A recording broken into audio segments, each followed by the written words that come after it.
gloire à Dieu. Amen. On est heureux d'être ensemble. On connaît ce verset par cœur. Je suis dans la joie quand on me dit « Allons à la maison de l'Éternel ». Amen. On va entendre deux témoignages. Alors, on a l'habitude d'entendre des témoignages vidéo, mais cette fois-ci, ça va être en chair et en os. Voilà, en live, on va dire. Hein. Et donc, deux bien-aimés vont nous rendre témoignage. Alors, on va commencer par Thierry qui revient au milieu de nous, suite à une chute qu'il a faite dans ses escaliers.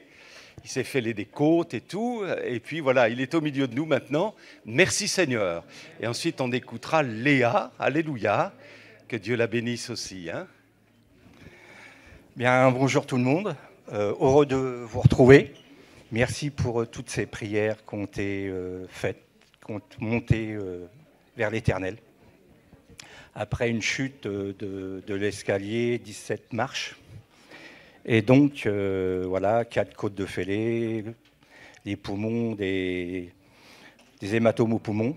Et donc, voilà, c'est une grâce, parce que ça aurait pu être pire.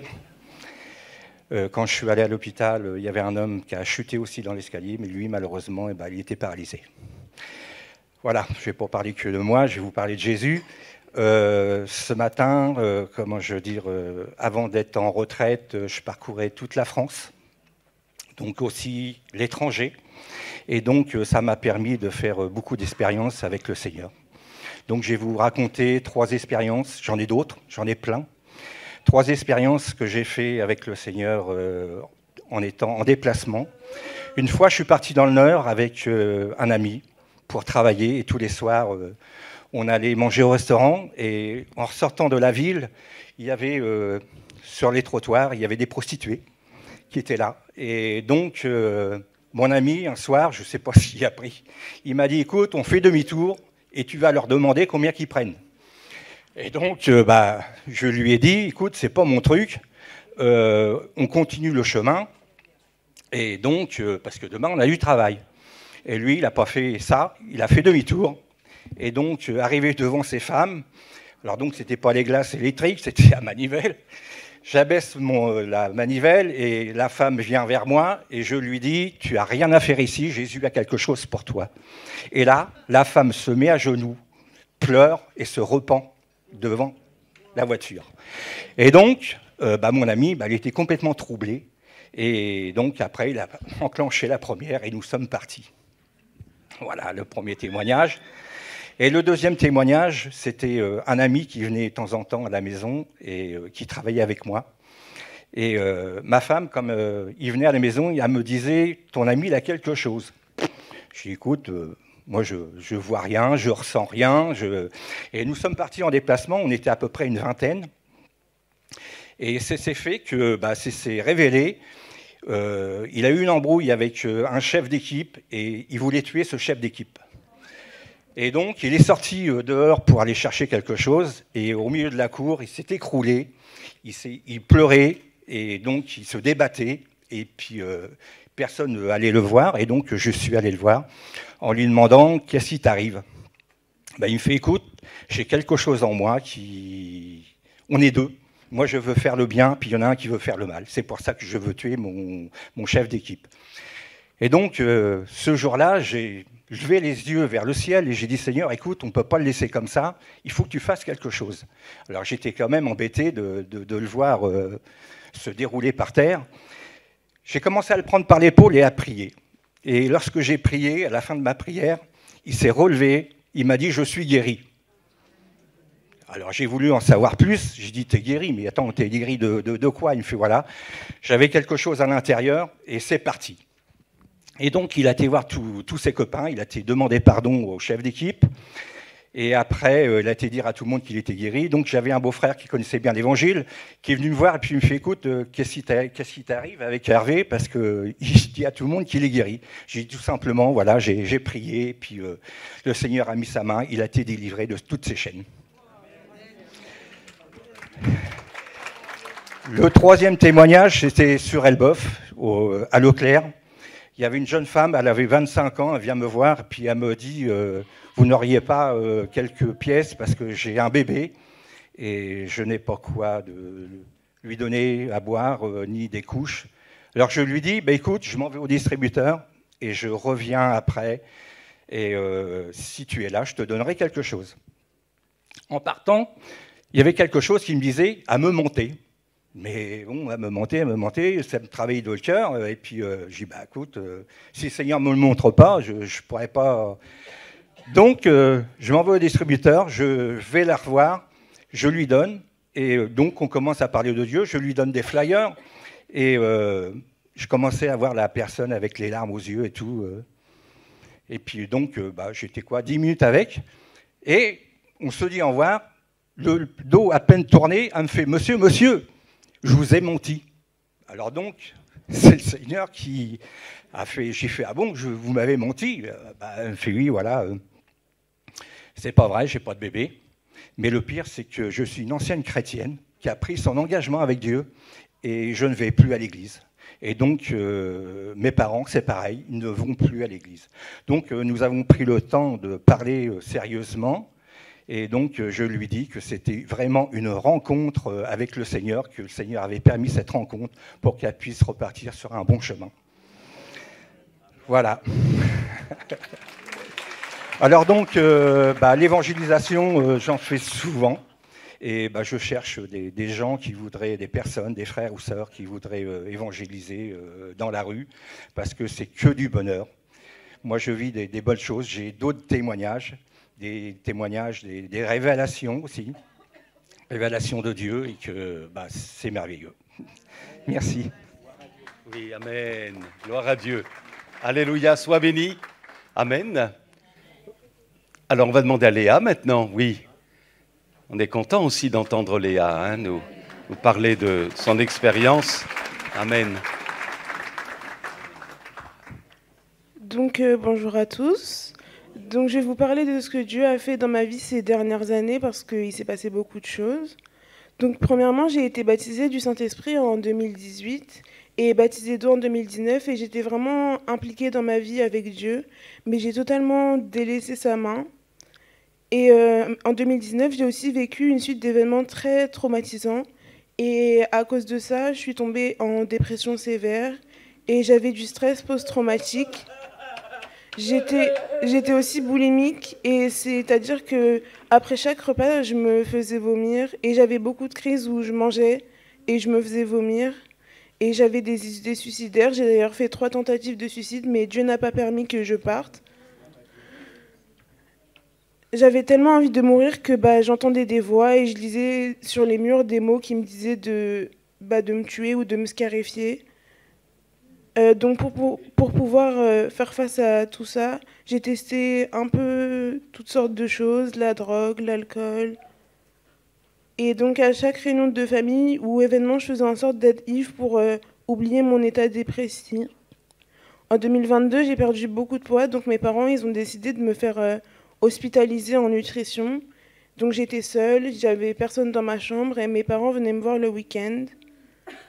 Et je me scarifiais beaucoup, j'étais vraiment pas bien, j'étais vraiment au fond du trou. Et la psychiatre, elle était tellement inquiète pour moi qu'elle a décidé de me faire hospitaliser en psychiatrie.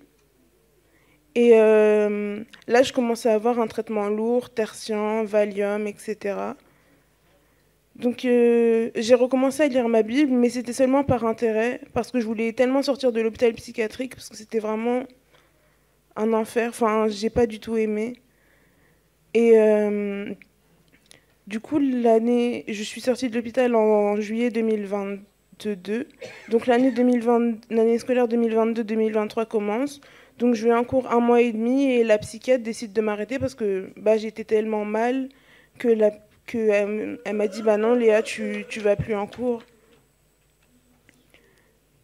J'avais beaucoup d'angoisse aussi. Et en mai 2023, donc, arrive ECHO. Donc de base, je ne devais pas y aller, mais j'étais sur liste d'attente et 2 places se sont libérées au dernier moment. Et j'étais tellement désespérée, je décide d'y aller et j'ai prié vraiment sincèrement en disant à Dieu que je voulais vraiment vivre quelque chose avec lui. Et ça n'a pas manqué parce que dès la première réunion, j'étais touchée, je me mets à pleurer, à m'excuser, à demander pardon à Dieu. Il m'a délivré du Valium et du Tertian. Actuellement, j'en ai plus.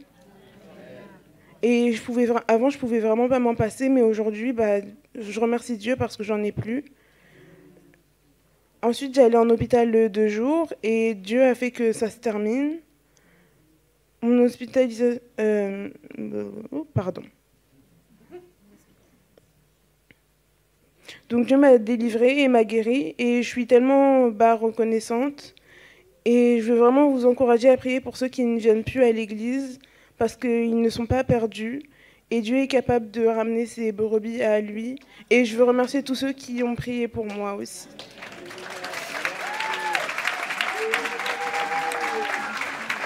Gloire à Dieu, on est très heureux pour elle. Amen, qu'elle soit bénie aussi. Gloire à Dieu, le Seigneur est le Dieu de l'impossible. Tout est possible en Jésus. Amen, gloire à Dieu. On prie ensemble et ensuite on va se réjouir à travers les chants qui glorifieront Jésus. Merci Seigneur pour ces beaux témoignages. Tu es ce Dieu agissant, concret. Tu n'es pas un Dieu philosophique, un Dieu abstrait, un Dieu lointain. Mais Seigneur, tu compatis, tu nous prends par la main, tu agis, tu es vraiment fidèle. Et nous pouvons vraiment compter sur toi. Seigneur, il y a bien des fardeaux dans nos cœurs. Mais ce matin, nous voulons les déposer à tes pieds et avant tout nous préoccuper de toi, de te donner la gloire, d'élever ton nom. Oh, tu es le chef de l'Église et toute situation est entre tes mains, Seigneur. Tu as le contrôle absolu. Alléluia, parce que tu es le Dieu souverain. Oui, dans cette maison, on loue Jésus, on adore Jésus, on proclame Jésus, le Dieu vivant et vrai. Alléluia. Oh, prends possession de ces lieux, Seigneur, que ton autorité se manifeste au milieu de nous, à travers des guérisons, des délivrances, alléluia. Oui, tu es couronné de gloire et d'honneur. Visite nos musiciens, nos chantres, visite nos cœurs. Nous voulons chanter la gloire de Dieu, nous voulons célébrer le Dieu de gloire. Merci à toi, notre divin Maître. Amen. Amen. Bonjour frères et sœurs. Je suis heureux de me retrouver dans la maison de Dieu. C'est vrai que je le dis à chaque fois, mais c'est tellement vrai. C'est pas vrai pour vous? Vous retrouvez dans la maison de votre Dieu. On a une liberté de pouvoir se réunir, de pouvoir le dire à notre Dieu qu'on l'aime, pouvoir le faire tous ensemble. Ça peut paraître un peu bizarre de le dire parce qu'on a la possibilité tous les jours à la maison de se dire oui, je peux remercier mon Dieu, je t'aime mon Seigneur. Mais c'est bien aussi de le faire ensemble. Parce que Jésus, c'est lui l'instigateur. Je ne sais pas dans quel cas je dois dire, mais c'est lui qui a institué en tout cas l'Église. C'est lui qui a institué parce qu'il voulait qu'on travaille ensemble pour lui. Et vraiment, là, ce matin, soyez encouragés, Léa et Thierry, pour les témoignages que vous avez donnés, parce que vraiment, ça fait du bien. Ça fait du bien, ça nous rappelle que le Seigneur, en fait, il est là. Il est là tout le temps pour nous faire du bien. Il est là aussi parce qu'il répond à nos prières. Parfois, les prières, on a l'impression qu'on ne voit pas la réponse. Mais ce n'est pas forcément nous qui allons voir la réponse. Ce qui se passe dans le cœur des gens, c'est entre Dieu et les gens, pas avec nous. Donc là, ce matin, je voulais vraiment qu'on se focalise sur notre Dieu et se rappeler que le Seigneur est tout-puissant. Et c'est ce qu'on va retrouver dans nos chants, la liberté qu'on a d'être ensemble, mais la liberté d'être dans le Seigneur. Notre premier chant nous dit « L'heure est arrivée, le moment de vérité a sonné l'avènement de sa lumière. » Parce que oui, Seigneur, on veut pouvoir laisser éclater notre joie tous ensemble. Oh, j'ai même plus besoin de vous le dire, vous vous levez. Quel plaisir!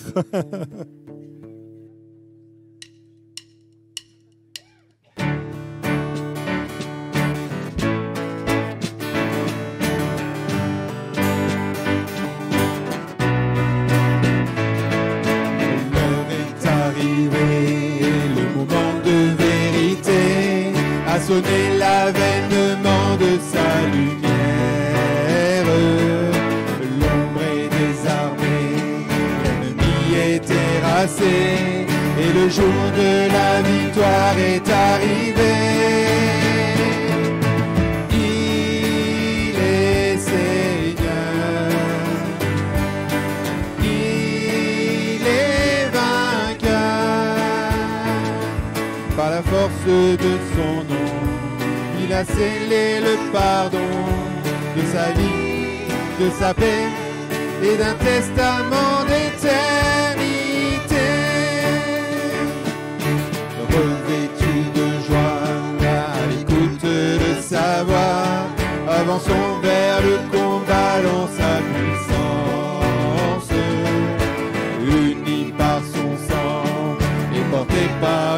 ce chant, nous amènerons les foules à sa louange.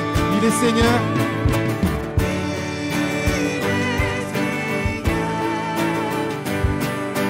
Il est vainqueur par la force du Très-Haut. Il est sorti du tombeau et il vit à jamais, couronné de gloire et d'autorité. L'aube est déjà là, que ce jour l'on verra le salut de Jésus-Christ briller sur terre. Rien n'est plus certain que l'étoile du matin dans le ciel illuminé de nos prières. Il est Seigneur, il est vainqueur. Que le Dieu de l'univers soit manifesté sur terre, que son nom soit loué et que règne enfin sa majesté. Il est Seigneur. Il est Seigneur. Il est vainqueur.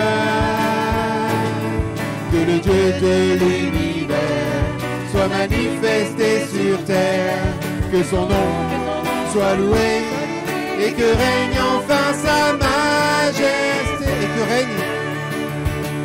Et que règne enfin sa majesté.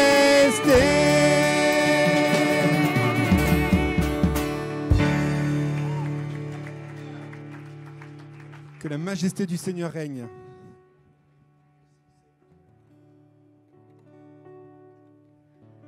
Je ne suis plus esclave de la peur. Je suis enfant de Dieu. Je ne suis plus esclave de la peur. Je suis enfant de Dieu. Tu m'as ébloui par tes mélodies. Tu m'entoures d'un chant d'amour, chant de délivrance devant mes ennemis. Toutes mes craintes s'enfuient. Je ne suis plus esclave de la peur. Je suis enfant de Dieu.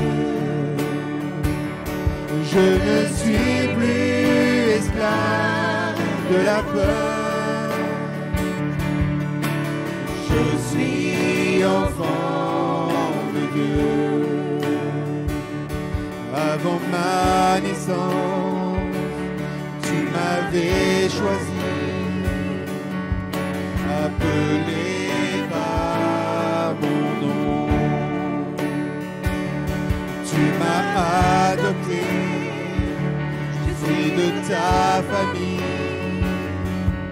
Ton sang coule dans mes veines. Je ne suis plus esclave de la peur. Je suis enfant de Dieu. Déclarons-le ce matin. Je ne suis plus esclave. La victoire est en nous parce que le Seigneur nous l'a donnée. Je suis enfant de Dieu.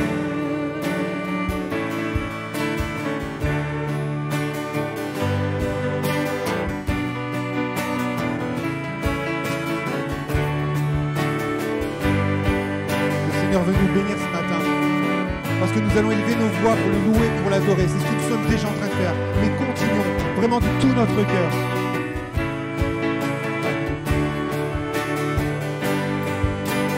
Oh, oh, oh, oh.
suis enfant de Dieu. Je suis enfant de Dieu. Je suis enfant de Dieu. Je ne suis plus esclave. Je ne suis plus esclave de la peur. Je suis enfant de Dieu. Je ne suis plus esclave de la peur.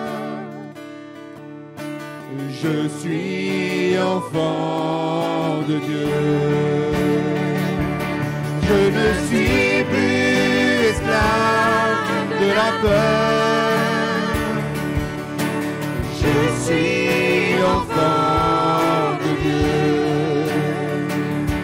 Je ne suis plus esclave de la peur. Je suis enfant de Dieu. Une dernière fois l'église. Je ne suis plus esclave de la peur. Que ce ne soit pas que des mots, mais une vraie déclaration.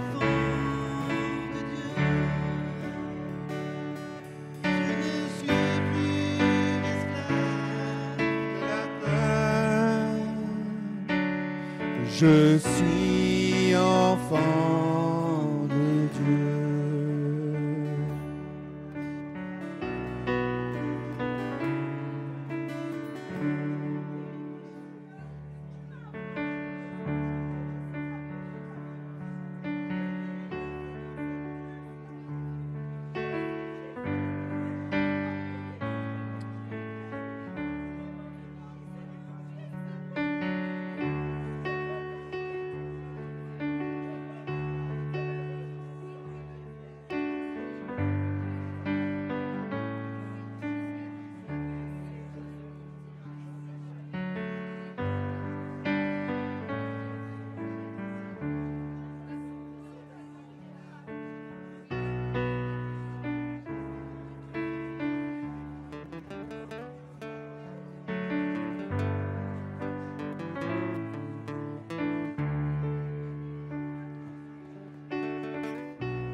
Tous confessent ton nom si merveilleux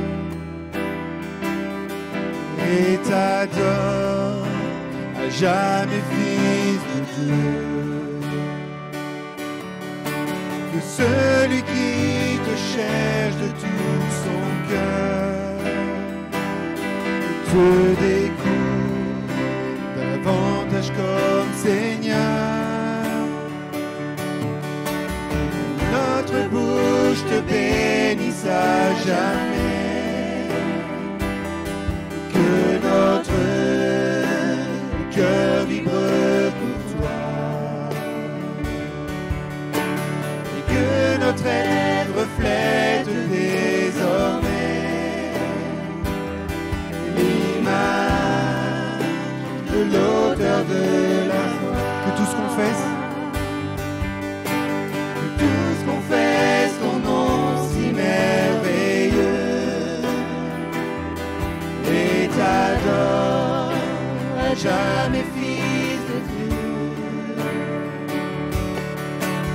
Celui qui te cherche de tout son cœur te découvre davantage comme Seigneur. Notre bouche te bénisse à jamais,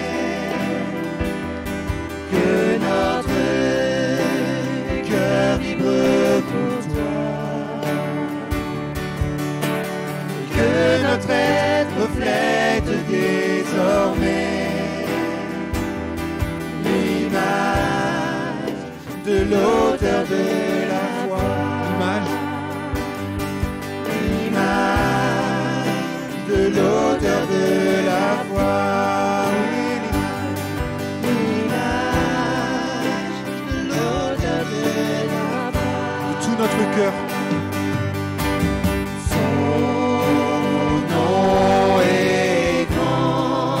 Vraiment, déclarons-le ce matin. Le Seigneur est au-dessus de toutes choses. Il est puissant, il est merveilleux. Que le nom de Jésus soit exalté. Son nom est grand.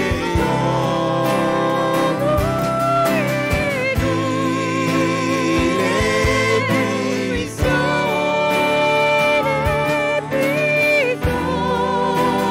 Que Jésus soit exalté. L'Église seule, son nom est grand.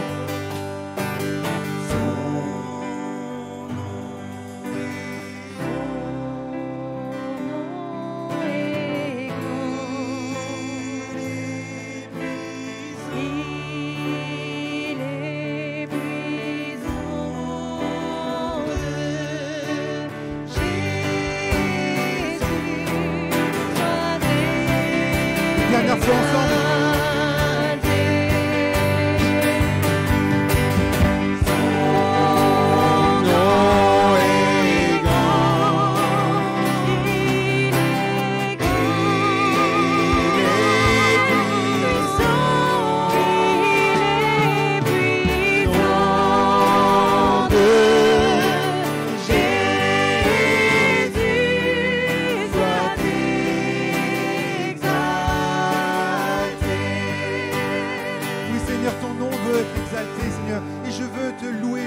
T'adorer, Seigneur, parce que ton nom est grand, Seigneur, et je veux pas me priver, Seigneur, parce que tout ce que tu as fait, Seigneur, me pousse à t'exalter, me pousse à te louer, me pousse à t'adorer ce matin, Seigneur. Alors je veux élever ma voix au sein de l'assemblée des saints. Merci parce que tu es merveilleux, mon Dieu. Je veux te louer et t'adorer, mon Père.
La liste de chants ce matin, elle est orientée vers le fait de se rendre compte de ce que le Seigneur a fait. Je ne suis plus esclave. Je veux confesser le nom de mon Dieu. Et là, maintenant, c'est quand je contemple, quand je me réalise ce que tu as fait pour moi, Seigneur. Je ne veux pas me priver. Et toi, mon frère, ma sœur, mon ami, qui hésite, qui se pose des questions, tu entends tous ces frères et sœurs, toutes ces personnes qui disent « Seigneur, je veux te louer. Seigneur, je veux t'adorer. » Tu sens cette ferveur. Tu sens que ce n'est pas fin. Tu sens que ça vient vraiment du cœur. Alors toi, tu peux prendre ta place. Tu dois prendre ta place. Cette place-là, elle est pour toi. Ce matin, adore ton Dieu. Loue-le. Loue-le de tout ton cœur. Parce que ça te fera du bien de pouvoir élever ta voix. Tu ne le fais pas pour te faire du bien. Tu le fais parce que tu veux rendre grâce à ton Dieu. Mais dis-toi qu'en plus, la bénédiction du Seigneur, elle s'accorde même dans ces moments-là. Parce que toi, tu vas dire, Seigneur, je veux te louer, je veux t'adorer. Ouais, il y a des moments difficiles. Oui, il y a des difficultés. Oui, il y a des épreuves. Mais Seigneur, même dans l'épreuve, il veut te bénir. Même dans l'épreuve, il veut t'apporter cette joie que rien ne peut remplacer. Alors je sais, ça peut paraître facile à dire. On est tous passés par l'épreuve, on sait tous ce que ça représente. Et pourtant, le Seigneur est là. Il était là. Il sera là. Compte sur ton Dieu et vraiment de tout ton cœur, élève ta voix. Dis-lui, Seigneur, je veux te louer, je veux t'adorer. Pourquoi me priver? Le Seigneur a dit qu'il se susciterait un peuple. Tu es de ce peuple. Tu es de ce peuple. Et un peuple qui n'adore pas est un peuple qui meurt. Et nous ne voulons pas mourir, nous voulons être confiants en notre Dieu.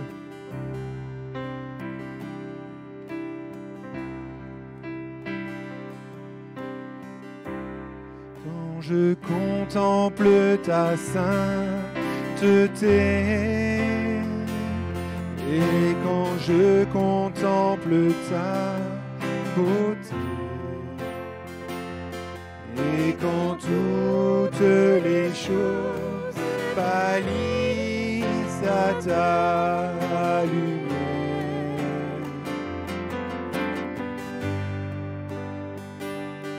quand j'ai trouvé la joie près de ton cœur, quand je m'enveloppe de ton amour,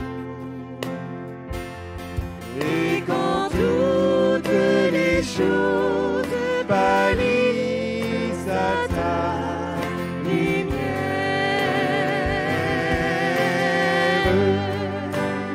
oh, je t'adore,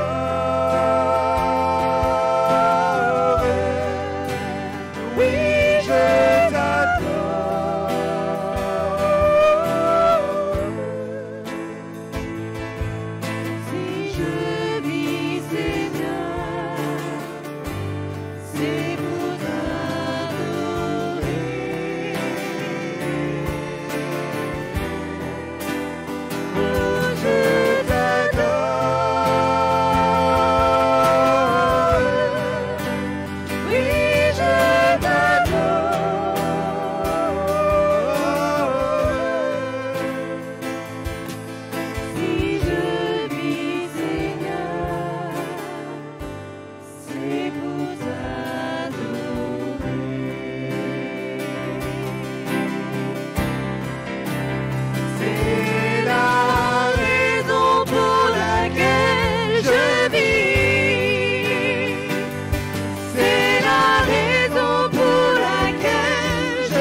J'ai invité ceux qui ont été désignés pour préparer le repas du Seigneur et demander à mes frères et sœurs qui ont pris le baptême, qui sont engagés, qui suivent le Seigneur, de vous lever pour pouvoir indiquer à nos frères, pour pouvoir vous donner le repas du Seigneur.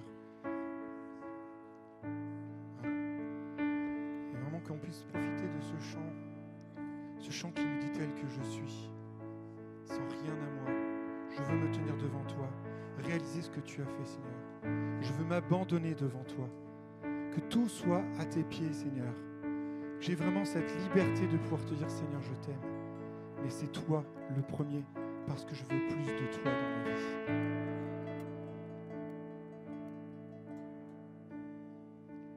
Tel que je suis, sans rien à moi, sinon ton sang versé pour moi et ta voix qui m'appelle à toi.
Je suis ton grand amour, à tout pardonner sans retour. Je veux être à toi dès ce jour, agneau de Dieu, je viens.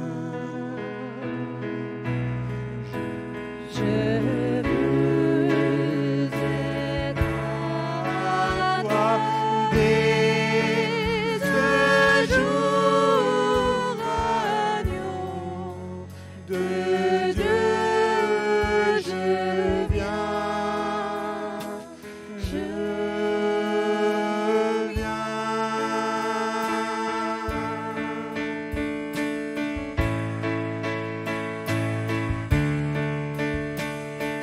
Je m'abandonne, je crois en toi. Tu me pardonnes, tu me reçois. Je te les donne, prends tous mes choix. Jésus, je suis à toi. Je m'abandonne. Je m'abandonne, je crois en toi.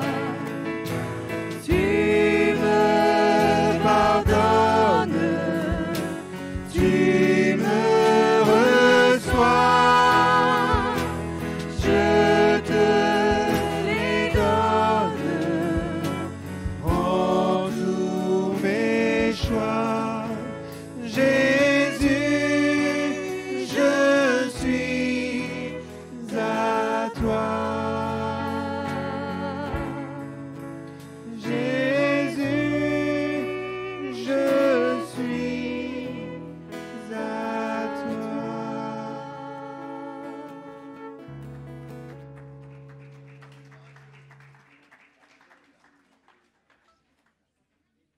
Gloire à Dieu, notre Sauveur. Alléluia. Amen, amen. Pour ces bons moments qui préfigurent déjà ou qui annoncent ce que sera le ciel pour nous, dans la gloire pour ceux qui sont sauvés. Alors, mes amis, nous poursuivons nos réflexions. On les avait un petit peu mises de côté puisque nous avons parlé des chrétiennes dans un premier temps à l'occasion de la fête des mères. On a parlé ensuite des hommes à l'occasion de la fête des pères. Donc, on avait arrêté nos réflexions concernant les temps de la fin. Et on se souvient qu'on avait abordé à 2 reprises le sujet donc, des temps de la fin, lumière sur les temps de la fin. Alors, lorsque j'étais intervenu la première fois sur le sujet, je fais un bref rappel parce que comme ça fait quelque temps qu'on a laissé ce sujet-là, on avait parlé du retour de Jésus. Et il faut que nous nous y attendions plus que jamais. On avait parlé des signes qui annonçaient le retour de Jésus, des signes négatifs au plan moral, au niveau des catastrophes dans la nature et aussi dans l'Église à travers la persécution et l'apostasie. Nous avions parlé des signes positifs au nombre de 3. Le premier, le Saint-Esprit se répand.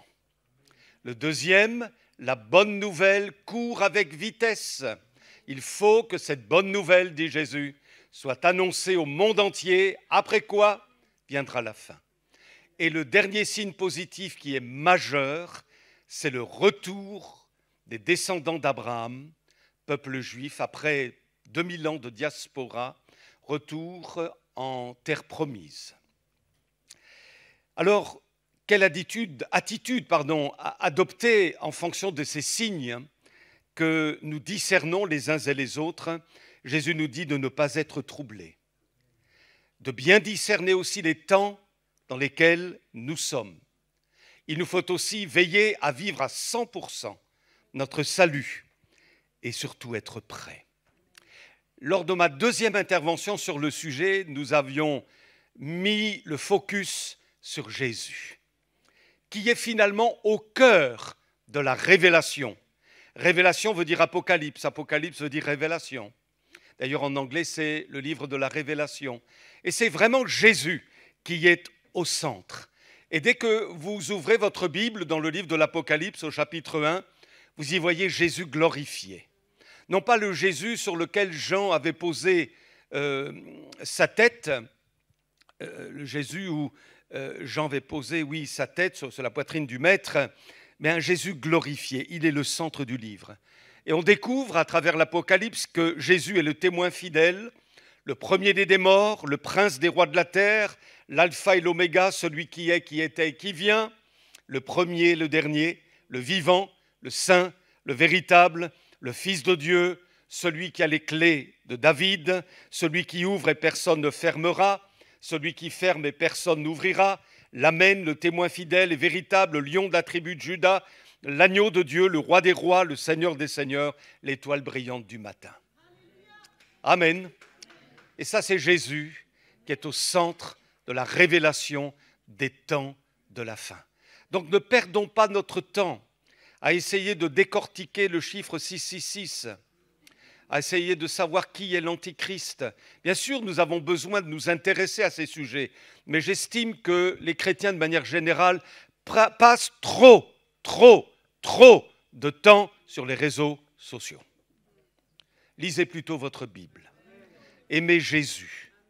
Et ça crée le trouble dans l'Église. Jésus dit de ne pas être troublé, mais en allant constamment chercher dans les réseaux sociaux toutes sortes de révélations, de pseudo-révélations, on perd son temps. Je vous le dis, on perd son temps. Maintenant, je voudrais voir avec vous un troisième point. Nous allons parler des événements qui sont des faits incontournables en lien avec les temps de la fin. Nous allons parler notamment de la résurrection et de l'enlèvement.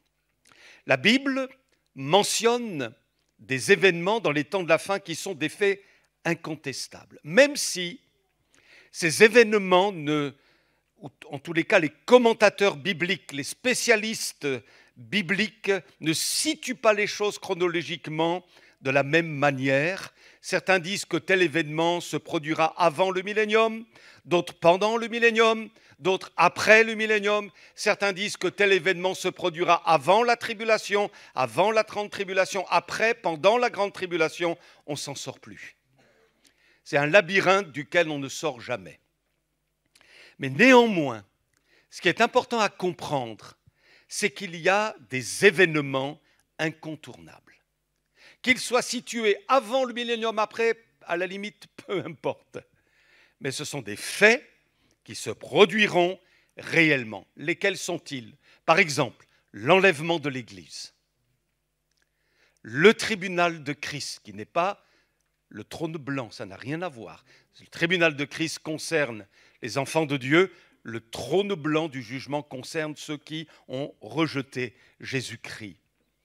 Les noces de l'agneau, la grande tribulation, le retour en gloire de Jésus qu'on appelle la parousie, le millénium, le jugement dernier et la nouvelle création. Donc nous aborderons ce matin la résurrection et l'enlèvement. Et puis, le temps étant court, on va s'intéresser aux personnages du livre de l'Apocalypse les vendredis au mois de juillet. J'espère que j'arriverai à voir à peu près l'ensemble. Le peuple d'Israël dans les temps de la fin. Les 144 000, c'est quoi? C'est qui? Les vieillards, ceux qui viennent de la grande tribulation, les martyrs. Les deux témoins, l'Antichrist, le faux prophète, etc., etc. Alors, autre diapo maintenant. Il faut comprendre en tout cas dans l'interprétation, dans les assemblées de Dieu auxquelles nous sommes rattachés, c'est comme ça qu'on comprend les choses. Je sais que par ailleurs, il y a d'éminents prédicateurs qui comprennent les choses autrement, qui les voient autrement. Nous les respectons. Mais en ce qui nous concerne, voilà ce que nous croyons. Ça fait partie de nos points de doctrine absolument fondamentaux. C'est que le retour de Jésus-Christ, qui est une certitude, se produira, s'effectuera en 2 étapes. En fait, il y a 2 retours. Plus exactement, 2 étapes dans le retour de Jésus, étapes marquées par 2 événements précis qui sont distincts l'un de l'autre. C'est-à-dire ce n'est pas un seul et même événement. Quels sont ces événements? Premièrement, la première étape du retour de Jésus, c'est la résurrection suivie simultanément de l'enlèvement de l'Église. 1 Thessaloniciens 4, versets 13 à 18 ou 16 à 17. Et puis, après, 7 ans après, selon les spécialistes, parce que c'est cette année, nous renvoie à la 70e semaine évoquée par le prophète Daniel, Daniel 9, verset 27. On ne va pas entrer dans les détails. Si vous voulez en avoir plus, vous venez me trouver, on va faire une étude ensemble. Mais en tout cas, après ces 7 ans, il y aura la 2e étape du retour de Jésus, à savoir la parousie. Le retour en gloire de Jésus. Apocalypse 1, verset 7, voici, il vient avec les nuées et tout œil le verra. Même ceux qui l'ont percé, à savoir le peuple juif. Alors, mes amis, personnellement, c'est un avis qui m'est personnel, je pense que l'Église ne vivra pas les vagues de jugement qui vont se répandre sur la terre durant ces 7 années, situées entre la première étape du retour de Jésus, l'enlèvement, et la 2e étape, le retour en gloire. Donc, si je comprends bien, c'est mon analyse, vous n'êtes pas obligé de la partager, mais c'est mon analyse, nous ne connaîtrons pas le jugement des 7 sceaux, des 7 trompettes et des 7 coupes, pour ceux qui ont lu le livre de l'Apocalypse. Pourquoi? Au moins pour 2 raisons. La première, c'est que, vous avez remarqué, après le chapitre 3 du livre de l'Apocalypse, on ne parle plus de l'Église. On la retrouve au chapitre 19, où il est question des noces de l'agneau, et ça se passe au ciel. Donc, mais où est l'Église? Alors il est question d'Israël, il est question des martyrs, il est question des nations qui s'emballent, il est question de l'Antichrist, toutes sortes de choses sur la terre, mais l'Église, c'est comme si elle n'était plus. Effectivement, elle n'est plus. Pourquoi? Parce qu'elle a été enlevée. Elle a été conduite dans la gloire, elle est désormais dans le ciel. Et puis la deuxième raison, c'est que l'apôtre Paul nous dit dans le livre aux Thessaloniciens que Dieu n'a pas destiné l'Église à la colère. Donc il va la garder en dehors de cette période de jugement, et c'est pourquoi le Seigneur estime qu'il sera nécessaire, au temps marqué par lui, d'enlever l'Église. Savez-vous aussi qu'il y a une correspondance entre l'enlèvement de l'Église et la manifestation de celui qu'on appelle l'Antichrist? À quel moment l'Antichrist va-t-il se manifester? Quand l'Église sera enlevée. Parce que l'apôtre Paul dit ceci dans la 2e aux Thessaloniciens, chapitre 2, versets 6 à 8. Très intéressant, le chapitre 2 de la 2e aux Thessaloniciens. Il dit, c'est vraiment une révélation qu'il a reçue. Il faut seulement que celui qui le retient, l'Antichrist, voyez, l'homme impie, il faut seulement que celui qui le retient ait disparu. Et alors, dit Paul, paraîtra l'impie. Mais qui retient l'Antichrist? Il faut que celui qui le retient ait disparu. C'est le Saint-Esprit qui le retient. Mais où réside le Saint-Esprit? Depuis l'effusion de l'Esprit le jour de la Pentecôte, dans le corps de Christ, qu'est l'Église.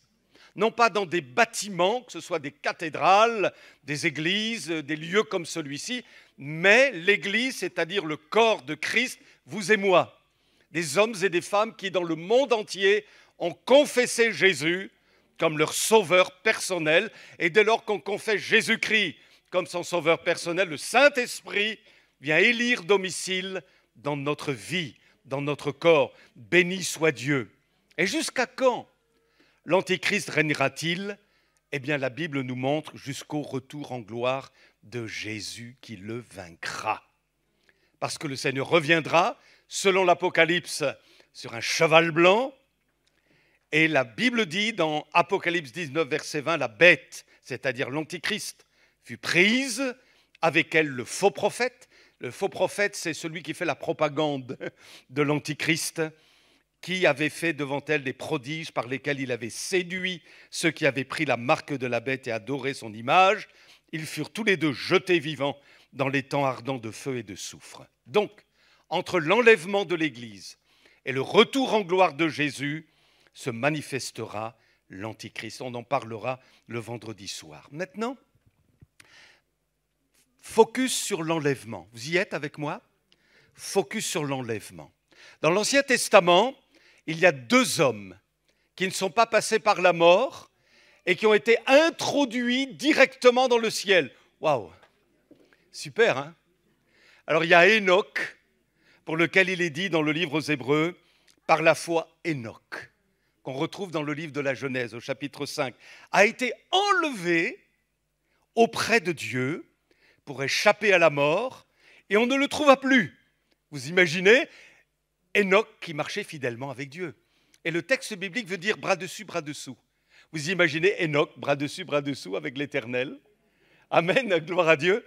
Un homme fidèle, un homme qui aimait profondément le Créateur, le Seigneur. Alléluia. Et la Bible dit, parce que Dieu l'avait enlevé, l'Écriture lui rend ce témoignage, il était agréable à Dieu. Et nous avons là un signal important. Enoch, ou son enlèvement, préfigure l'enlèvement de l'Église, autant marqué par Dieu. Mais pour que cet enlèvement, nous y participions, si c'est de notre temps, en notre génération, il faut être agréable à Dieu comme Enoch. Si tu vis dans le compromis, si tu vis dans le péché, si tu fais n'importe quoi de ton salut, mon ami, seras-tu enlevé? Enoch était agréable à Dieu. Et à cause de ce fait, il a été enlevé. Gloire à Dieu. Et puis le deuxième personnage biblique qui a été enlevé sans passer par la mort, c'est Élie, qui a été enlevé sur des chariots de feu. Vous relisez le livre des rois, béni soit Dieu. En tous les cas, il y a au moins 2 textes bibliques qui nous enseignent l'extraordinaire vérité de l'enlèvement. Puissions-nous nous approprier cette vérité biblique. Il ne faut pas douter de ça. La Bible le dit. La Bible a annoncé la première venue de Jésus, a annoncé la seconde venue de Jésus. Et l'enlèvement fait partie aussi de la révélation des temps de la fin. Alors quels sont ces textes? On va les lire ensemble dans 1 Thessaloniciens 4, versets 16 à 17. Le Seigneur lui-même a un signal donné à la voix d'un archange, à tout un monde spirituel, hein. Les archanges, les anges, les séraphins, les chérubins.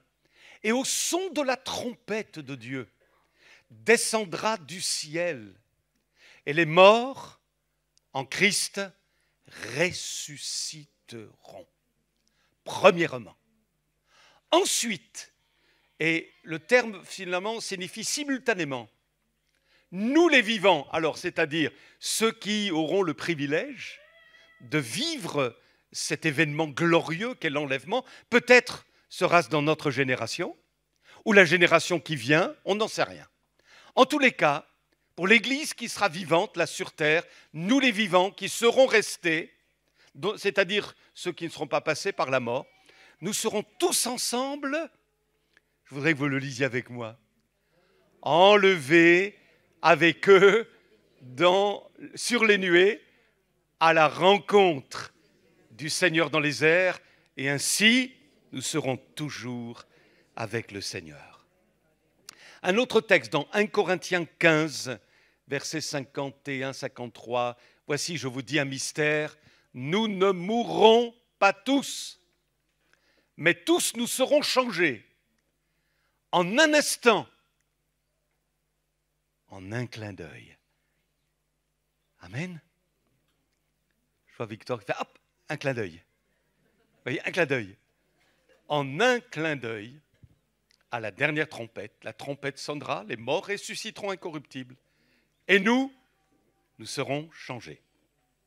Car il faut que ce corps corruptible revêt l'incorruptibilité, que ce corps mortel revêt l'immortalité. Donc nous l'avons dit, l'enlèvement et le retour en gloire ne sont pas un seul et même événement, mais deux événements différents, distincts, séparés d'une période de 7 ans. Maintenant, il y a, on va voir la prochaine diapo, au moins 3 différences notoires entre ces deux événements. Le premier événement, qui correspond à la première étape du retour de Jésus, c'est donc la résurrection et l'enlèvement. Deuxième étape, 7 ans après, le retour en gloire. Qu'est-ce qui se passe? Quelles sont les différences notoires? Le premier événement, la première étape du retour de Jésus, qui correspond donc à la résurrection et à l'enlèvement, ça se passe où? Ça se passe dans le ciel. Le Seigneur descendra du ciel, mais il y restera. Il reste dans le ciel. Il descend donc des hauteurs célestes et il est là, dans le ciel, attendant ses rachetés. Donc ça se passe dans le ciel. Finalement, ça ne concerne pas les nations, le monde. On entend parler, quand on parle des nations, on parle du monde. Évidemment, vous imaginez que le monde va être interpellé par cet événement. Vous imaginez ceux à qui nous avons rendu témoignage. On leur a dit, ceux qui ont abandonné nos rangs, ils ont certainement entendu parler de l'enlèvement de l'Église. Et un jour, ça viendra, qu'on le veuille ou pas. Et voilà que papa, il n'est plus là. Mais il est où? Ou maman, les bien-aimés qui se sont tournés vraiment vers Jésus, qui ont reçu Jésus. Prépare-toi, on leur a dit à nos membres de famille, à nos amis, à nos collègues de travail, hey, accepte l'amour de Dieu, reçois le salut de Dieu, il t'aime, alléluia. Il a payé la dette pour toi. Ne reste pas dans l'indifférence, dans la neutralité, mais donne-toi à Jésus, convertis-toi, reçois Jésus, non pas une religion, mais le Fils de Dieu, que ta vie soit transformée, que tu aies l'assurance de ton salut. Et puis il y en a certains, ouais, on verra, on verra. Et puis un jour, au temps marqué par Dieu, je le répète, en un clin d'œil, certains disparaîtront, seront enlevés. Et les autres resteront. Et là, ce sera quelque chose d'incroyable. Mais vous imaginez? Mais c'était vrai ce que disait papa, au fait. Il s'est passé... Je vais revoir ma Bible, là. Il est question d'un enlèvement. C'est quoi ce truc? Ouais, mais je ne suis pas parti, moi. Vous imaginez? Oh Seigneur, fais grâce. Oh, ça se passe dans le ciel. Alors que le retour en gloire, cette année après, ça se passe sur la terre. Zacharie 14, verset 4, alors il est dit que le Seigneur mit les pieds sur le mont des Oliviers, qui est vis-à-vis de Jérusalem, du côté de l'Orient. La montagne des Oliviers se fendra par le milieu et les sismologues et les spécialistes ont déjà vu qu'il y avait une fissure au mont des Oliviers à Jérusalem. Et donc ça va se fendre au moment où Jésus, glorifié, va poser ses pieds sur cette montagne des Oliviers. Alléluia. Il se formera une très grande vallée, une moitié de la montagne reculera vers le septentrion et une moitié vers le midi. Donc, la différence notoire, c'est que concernant la résurrection et l'enlèvement, ça se passe dans le ciel. Concernant le retour en gloire de Jésus, ça se passe sur la terre. Et puis, la deuxième différence, c'est que donc ça concerne l'Église à propos de la résurrection et de l'enlèvement. Ça ne concerne pas ceux qui ne sont pas à Jésus. Ça concerne exclusivement l'Église. Et quand je parle de l'Église, on est bien d'accord. Ce sont ceux qui sont nés de nouveau. Et chacun peut se poser la question, est-ce que je suis né de nouveau? C'est ça qui est important. Si les gens autour de toi disent, « Eh oh, t'as changé, dis donc. T'as changé », c'est bon signe. C'est bon signe. Un jour, un jeune homme, je l'ai peut-être dit, est venu me voir en me disant, « Oh, pasteur, je veux me faire baptiser. » Ah bon? Ben, gloire à Dieu, gloire à Dieu. On parle ensemble, on parle ensemble. Tu as reçu Jésus? Oui, oui, oui, oui, oui. Et puis, tu as l'assurance du salut? Oui, oui, oui, oui, oui. Quelque temps après, sa maman vient me voir. Elle me dit, « Daniel, moi, je ne vois pas de changement chez mon fils. Bon, il a demandé le baptême, tu as accepté, c'est bien, mais moi, je n'ai pas vu de changement véritable. » Elle voulait me dire, mais je n'ai pas noté une nouvelle naissance, quoi.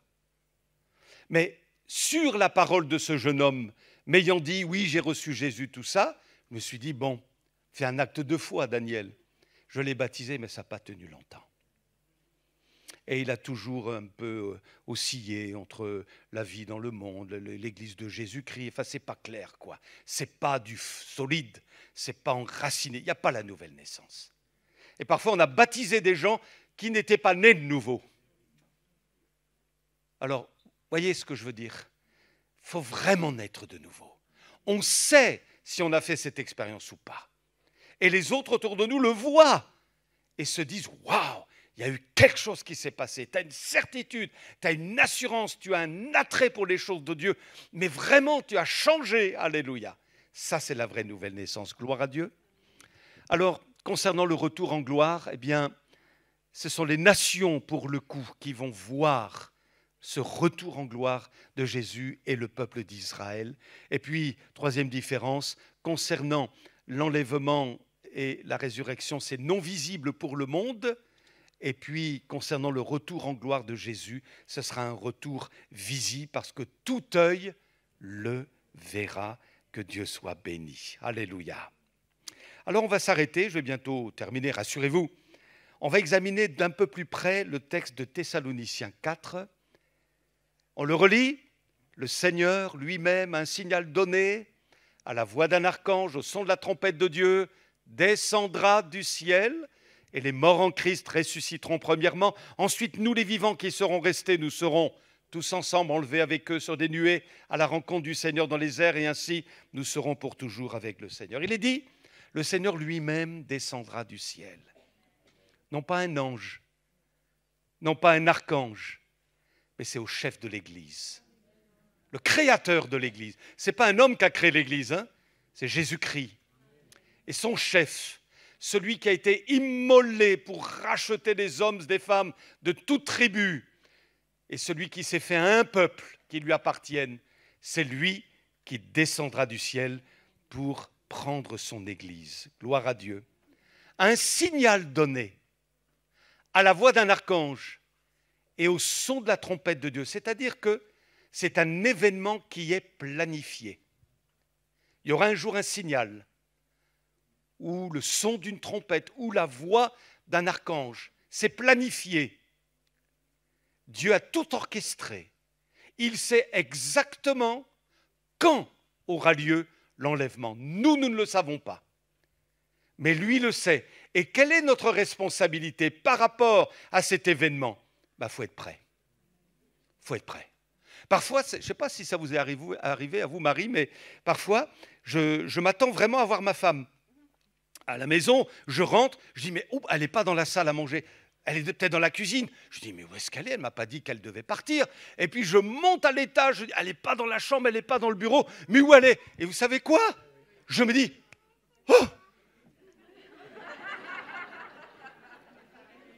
Elle est partie? Et moi je suis resté? Ah non! Vous voyez, ça m'arrive parfois de me dire ça. Oh, non, non, non, non, je veux partir avec elle. Alléluia. Et vous vous rendez compte le jour où ça se passera? Waouh, Seigneur, tout est planifié. Notre responsabilité, c'est d'être prêt, d'avoir cette assurance que revêtu de Christ, on n'est pas parfait en nous-mêmes, mais on sait en qui on a cru. On vit l'évangile, on vit la foi, c'est pas du, excusez-moi, c'est pas du pipeau. Christ n'est pas à la périphérie de notre vie. un peu de religion par-ci, un peu de Jésus par-là. Non, non, non, non. L'apôtre dit « Christ est ma vie ». Christ est ma vie, alléluia. C'est ça une vraie conversion. Jésus est au centre, non pas en périphérie ou à distance. Il est vraiment au centre. Et béni soit Dieu. Et puis, les morts en Christ ressusciteront premièrement.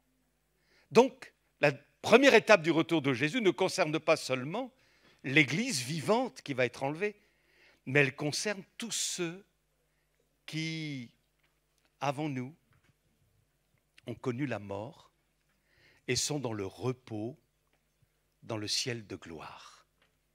Et quand on meurt en Christ, on ne ressuscite pas de suite.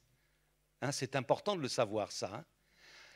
On est dans un lieu de repos en attendant la résurrection. Et la résurrection aura lieu au moment de cette première étape du retour de Jésus. Les morts en Christ ressusciteront, c'est-à-dire que leur âme, aux morts en Christ, va revêtir un corps glorifié, semblable à celui de Jésus. Formidable, hein? Et si nous ne croyons pas dans la résurrection, dit l'apôtre Paul, nous sommes les plus misérables de la terre. Mais Christ est ressuscité, dira-t-il. Sinon, notre foi est vaine.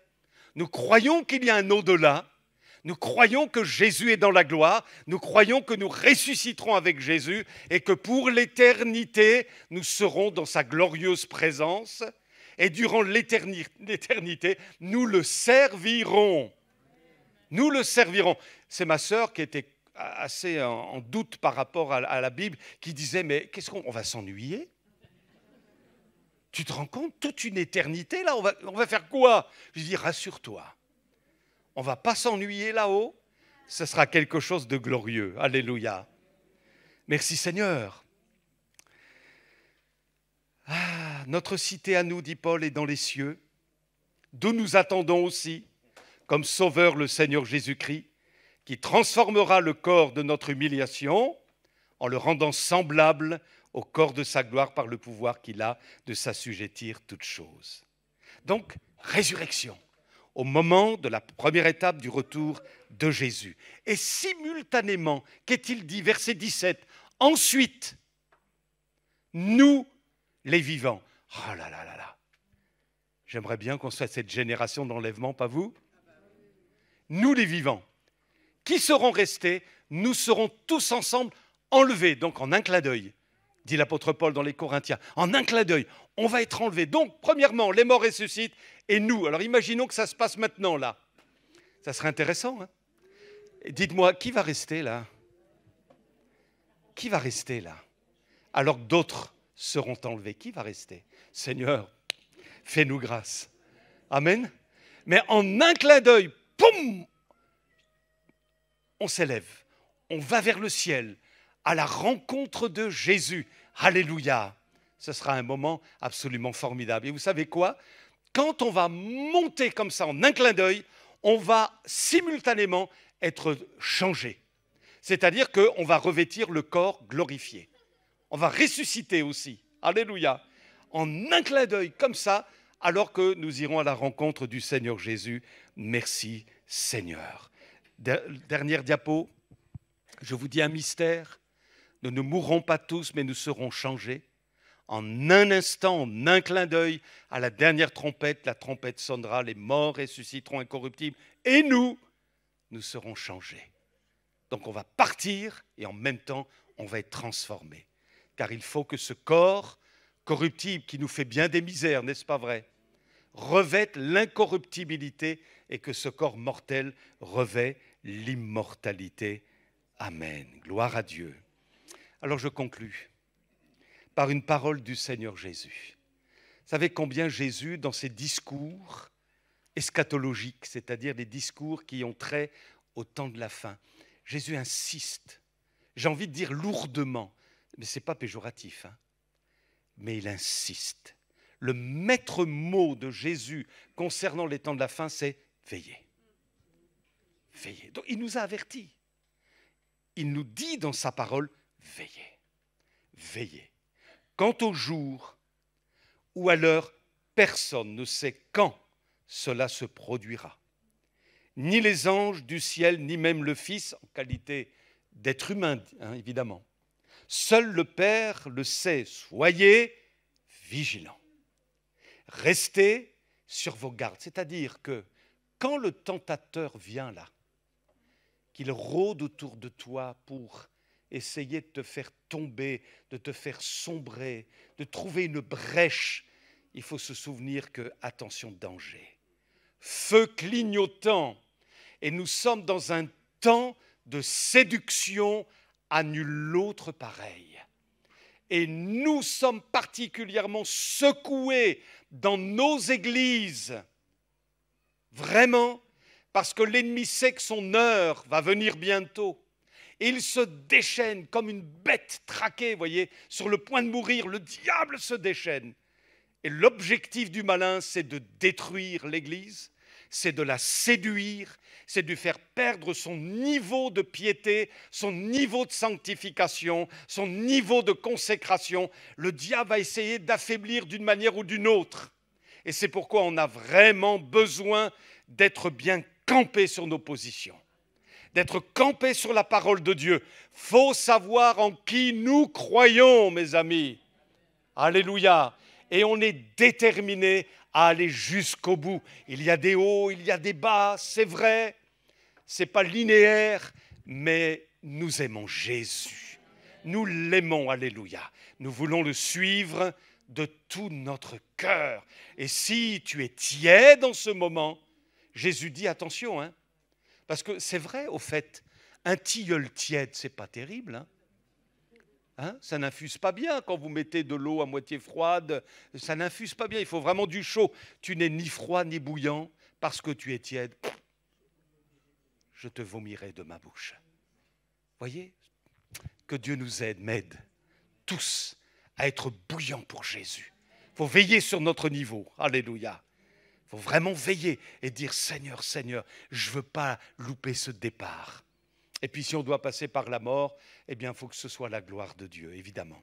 Soyez vigilants, restez sur vos gardes, puisque vous ne savez quand viendra le moment, les choses se passeront comme lorsqu'un homme quitte sa maison pour un long voyage et en laisse la responsabilité à ses serviteurs, en confiant à chacun sa tâche, il commande au portier de veiller.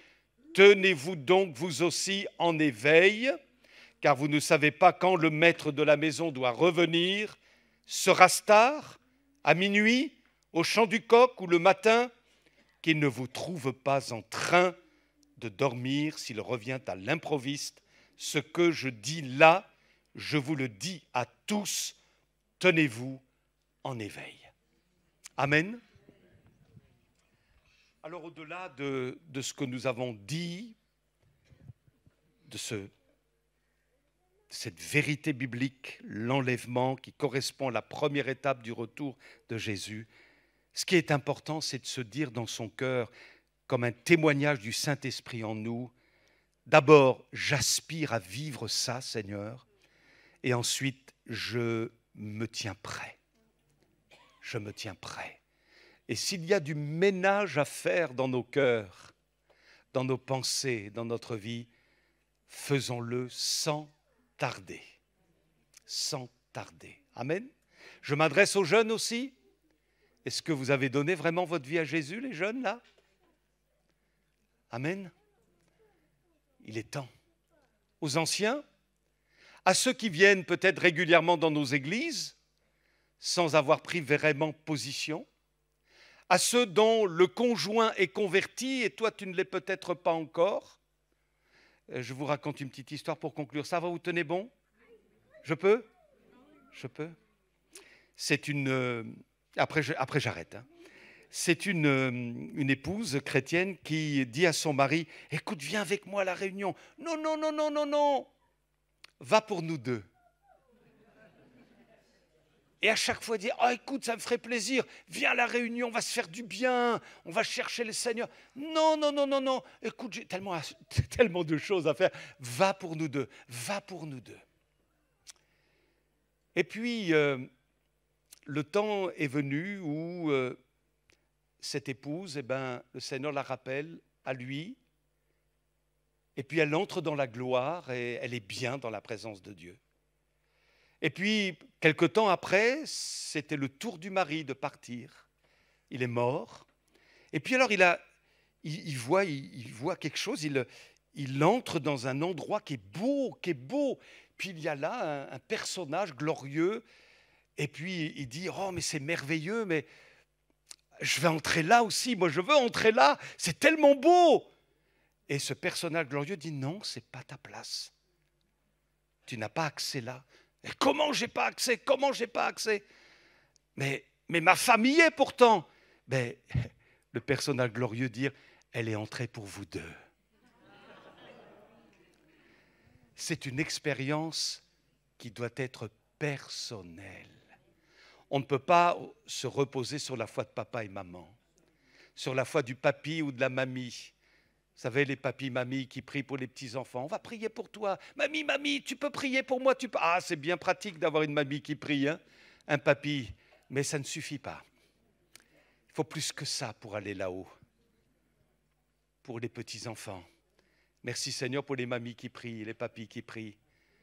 Mais l'essentiel, c'est d'être sauvé. Et Dieu fait grâce, il bénit, il protège. Voilà, merci Seigneur, il est plein de miséricorde. Et oui, il faut prier pour nos enfants, nos petits-enfants, nos amis. Mais ce qui est surtout essentiel, c'est que chacun fasse le point et personnellement se convertisse et naisse de nouveau. Alléluia. On a fait pour la plupart d'entre nous cette expérience et s'il nous fallait revenir en arrière, eh bien, nous referions cette expérience. Et même avant encore. Et on dirait, Jésus, si j'avais pu te connaître avant. En tout cas, gloire à Dieu pour le moment où nous le connaissons. Et plus tôt c'est, mieux c'est. Alléluia. Es-tu prêt? C'est la grande question. Oui, Seigneur, si je suis en toi, revêtu de ta justice, je le suis. Je suis heureux de t'appartenir. On prie ensemble? Merci, Seigneur, pour ces moments de réflexion devant toi, devant ta parole. Nous abordons un sujet particulier ce matin, mais il est important pour nous de faire le point quant à l'avenir céleste, l'avenir éternel, tous ces événements marquants que tu nous as révélés dans ta parole. Eh bien, Seigneur, nous voulons en tenir compte simplement, mais avec vérité. Pardon, Seigneur, pour nos négligences parfois. Pardon pour nos retraits, nos refroidissements même spirituels. Pardon, Seigneur, c'est vrai qu'on n'est pas toujours à la hauteur. Et vraiment, on veut venir à toi ce matin encore et te dire, fais-nous grâce, fais-moi grâce.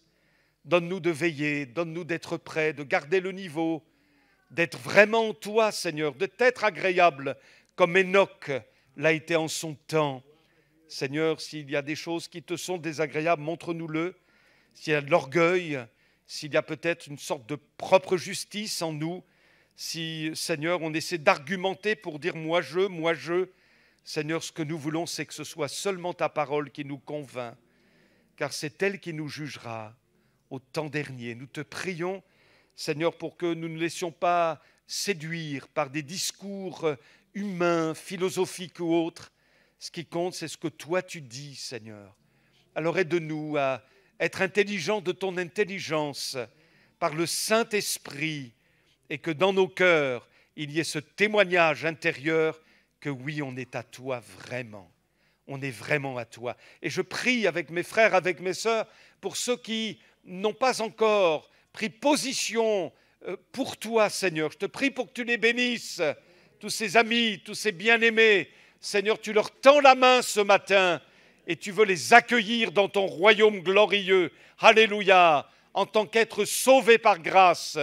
Merci pour le sacrifice de l'agneau sur la croix du calvaire, pour que notre vie soit véritablement changée et que notre nom soit écrit dans le livre de vie là-haut, dans le ciel. Alléluia.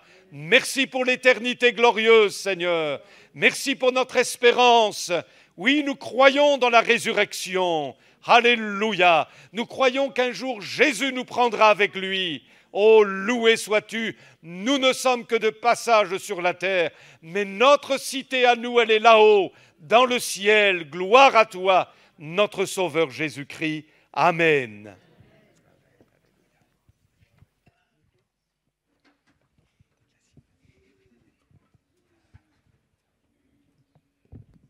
On termine par un dernier chant.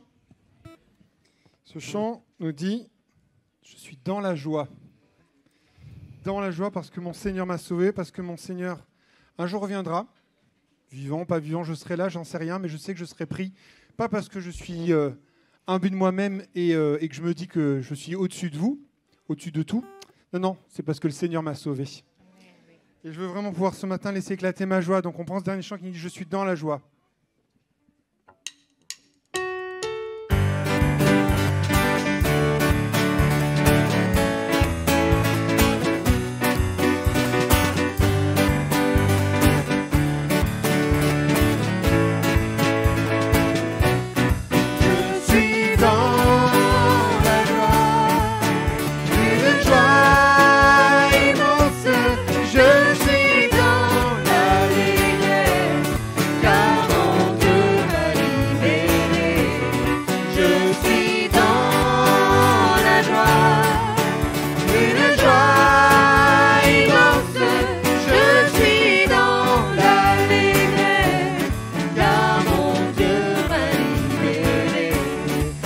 chanterai de tout cœur les merveilles de Jésus mon sauveur.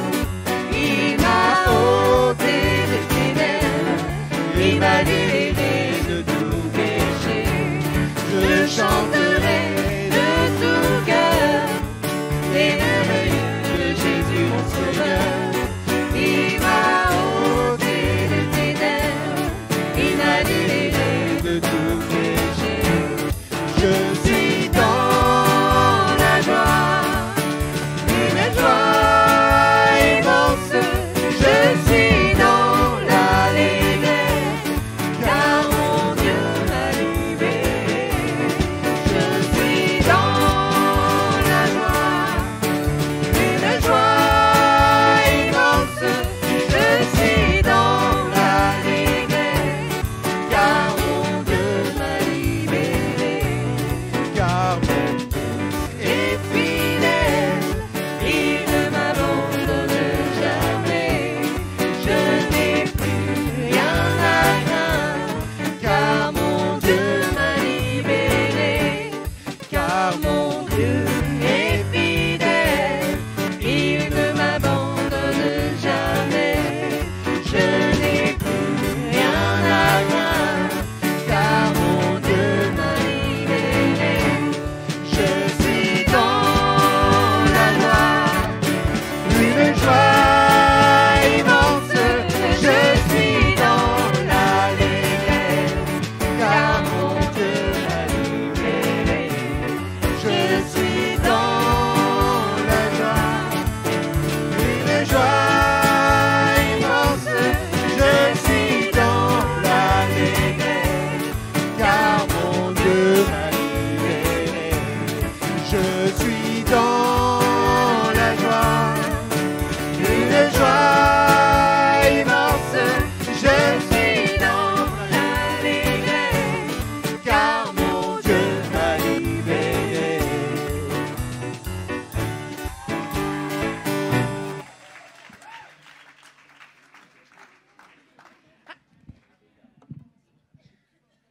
Gloire au Seigneur. Amen. Il y a de la joie dans le ciel. Hein? Eh oui, il y a de la joie dans le ciel. Amen. Nous saluons nos amis visiteurs. Soyez vraiment bienvenus au milieu de nous et bénis. Amen. Alors, mardi, réunion d'intercession. Le Zoom, ce sera la dernière réunion pour l'année scolaire. Jeudi 15, réunion psaume, psaume 42. Dernière réunion aussi pour l'année scolaire. On reprend en septembre, ainsi que le Zoom. Vendredi, 19h, une soirée spéciale de reconnaissance. On veut être dans la reconnaissance au terme de cette année où Dieu a conduit, béni, soutenu, il a été fidèle. Et donc c'est la chorale qui nous entraînera dans ces moments de louange et d'adoration. Amen. Hein? Vendredi donc à 19h et dimanche, culte de baptême. Il n'y aura pas de scène, on sera réjouis d'avoir nos amis. Alors peuvent-ils venir sur le devant, qu'on puisse les identifier, nos amis qui vont se faire baptiser? Vous voulez venir sur le devant, hein, qu'on puisse voilà, vous voir. Amen. Alléluia. Gloire à Dieu. Eh bien, voilà. Alors, vous allez vous présenter, hein, simplement par votre prénom. Voilà. Oui, prénom, c'est bien. Déjà, si on retient le prénom, c'est pas mal. Hein. Bonjour, je m'appelle Nelly Leborn et je vais me baptiser dimanche prochain, si Dieu veut. Amen. Oui, bonjour, c'est Junior en français ou en portugais, Junior. Nembila, notre famille, donc je vais me faire baptiser ce dimanche. Bonjour à tous, moi je m'appelle Géraldine et je vais me faire baptiser dimanche. Bonjour, moi je m'appelle Magali, je vais me faire baptiser dimanche. Bonjour, je m'appelle Jérôme, pareil, dimanche, baptisé. Bonjour, je m'appelle Manuela, je vais me faire baptiser dimanche. Je m'appelle Daniel, je suis baptisé depuis 40 ans maintenant. Alléluia. Voilà. Amen. On va demander à Victor de bien vouloir prier pour nos bien-aimés en conclusion. Amen. Alléluia. Merci Seigneur. Merci Seigneur, parce que c'est toi qui sauves, c'est toi qui appelles, c'est toi qui choisis. Et merci parce qu'ils ont décidé de suivre Jésus. Ils ont donné leur cœur à Jésus. Ils n'ont pas donné leur cœur à une religion, mais ils ont donné leur vie à Jésus. Christ est ma vie et c'est l'espérance de la gloire. Merci Seigneur de ce que tu vas les garder, tu vas les entourer de ta grâce, mais aussi tu vas les remplir du Saint-Esprit, parce que tu désires qu'ils aillent plus loin. C'est vrai que le baptême, c'est le moment du départ, ce n'est pas l'arrivée. Seigneur, tu veux que nous allions de l'avant, nous voulons marcher avec toi. Et ta parole nous l'a rappelé, nous voulons être agréables à Dieu. Je veux être agréable à Dieu. Je veux plaire à Dieu. Je veux marcher non pas dans mon chemin, mais dans le chemin de Dieu, un chemin de fidélité, un chemin d'obéissance. Que ta grâce, Seigneur, les garde. Et merci parce que tu le fais maintenant, dans le précieux nom de Jésus. Amen. Amen. Amen. On se retrouve tout à l'heure. Soyez bénis. Alléluia. Bon retour à chacun. Merci à nos amis musiciens et chantres.